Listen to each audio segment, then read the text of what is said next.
Dia muat handmade 2 biji, abang boleh letak chain loop. Assalamualaikum. Okey bang, sorry lambat reply. Untuk buat cookies ni abang tanya saya berapa liter untuk cookies model reflect ni kan. Yang saya tahu cookies reflect ni dia 50 liter. Okey.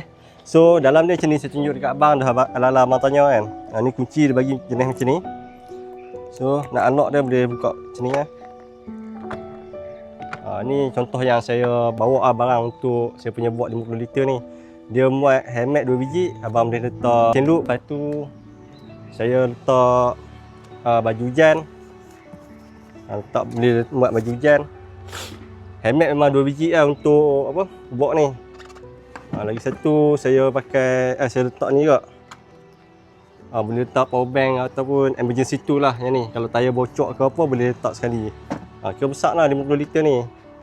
Kalau nak jalan jauh ke, kalau selalu travel naik motor, memang sesuai lah. Untuk 50 liter ni macam-macam boleh letak. Baju hujan, chain loop. So 50 boleh letak banyak ni lah barang. Okay. So kalau ada benda nak tanya lagi, boleh komen kat bawah. Assalamualaikum.